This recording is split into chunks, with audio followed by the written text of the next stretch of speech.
Video ini dipersembahkan oleh Bandung Studi Club, Smart Friend, dan Khan Academy. Oke, sekarang kita akan membahas tentang titrasi untuk asam yang lemah. Di sini misalnya kita memiliki suatu asam lemah, yakni Ha, mengalami keseimbangan. Kita gambarkan tanda panahnya dalam larutan ya bentuknya.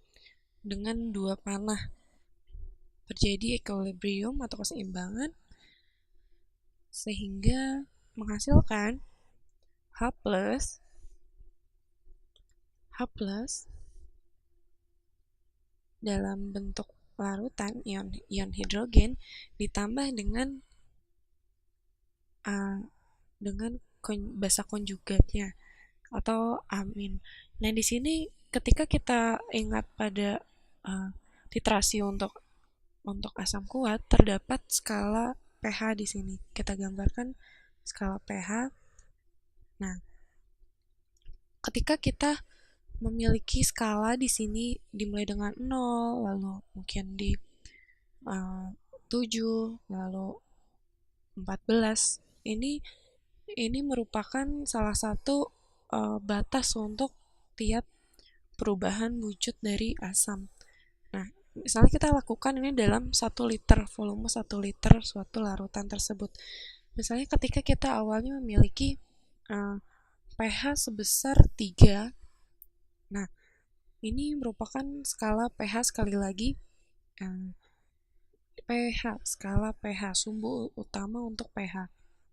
Nah, sebenarnya kita dapat menentukan ketika asam lemah akan dititrasi dengan basa kuat, maka akan seperti apakah nilai skala dari derajat keasamannya atau pH-nya. Ketika kita memiliki basa kuat, apakah akan meningkat nilai pH-nya atau akan seperti apa? Nah, pada itu kita akan bahas di sini.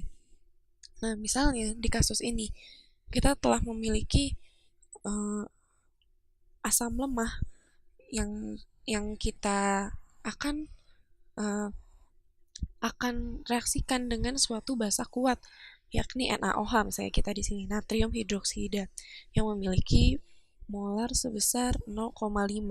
Nah, di sini kita tahu bahwa NaOH merupakan basa yang kuat. Nah, itu merupakan salah satu hal yang menarik ketika uh, kita mereaksikannya dengan suatu asam yang lemah, maka mungkin secara logika kita dapat dapat berpikir bahwa ketika kita mereaksikan asam yang lemah dicampur dengan NaOH basa yang kuat, maka nilai pH-nya pun akan cenderung naik ke arah basa seperti itu. Nah, kita lihat di sini NaOH bersifat kuat sehingga dia tidak mengalami equilibrium, dia langsung bereaksi NaOH menghasilkan Na plus ditambah OH min. Seperti itu. Beda dengan ketika asam lemah, basa lemah, mereka mengalami equilibrium. Nah, misalnya di sini kita memiliki 100 mili dari NaOH. Maka kita memiliki 0,1 liter NaOH sebesar 0,5 molar. Artinya kita memiliki 0,1 liter dari NaOH untuk menghasilkan OH- yang NaOH tersebut memiliki 0,5 molar. Nah, kita telah memiliki 100 mili dari volume yang dibutuhkan di NaOH. Kita masukkan ke dalam skala, jadi sumbu X merupakan volume dan sumbu Y merupakan besarnya pH. Nah, ketika NaOH memiliki 0,5 mol, begitu pula dengan OH- karena perbandingan mol dari bersama reaksi tersebut sama-sama 1:1, artinya keduanya memiliki jumlah mol yang sama. Nah, di sini kita memiliki H plus hidrogen, ion hidrogen yang membuat berinteraksi dengan OH-. Asam di sini bentuknya lemah. Nah, ketika dia bertindak sebagai buffer, maka dia akan berinteraksi dengan OH- dan akan meningkatkan nilai pH-nya menuju ke basa.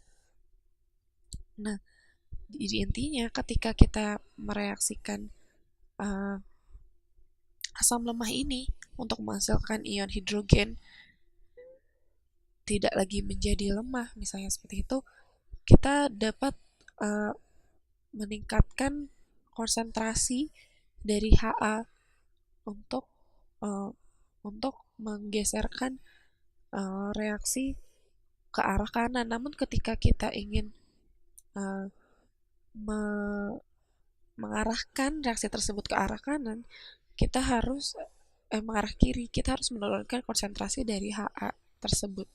Itu artinya antara dua ruas dari sama reaksi tersebut ada keterkaitan satu sama lain.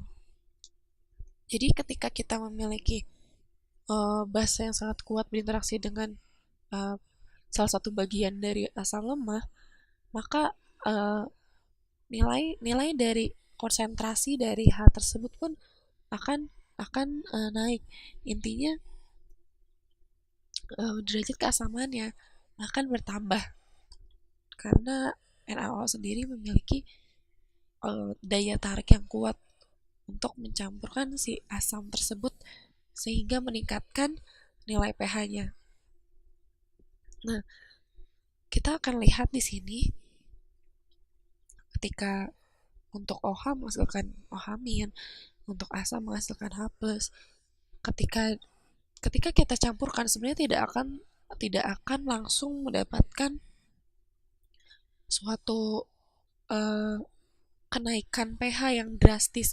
Kita akan melewati suatu titik yang memiliki volume yang seimbang sebelum ia bertambah ketika ditambahkan hidroksida ditambah dengan H+.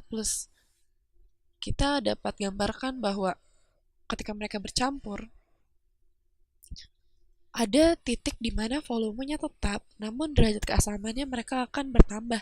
Itu artinya ketika H+ berikatan dengan OH- saat itu.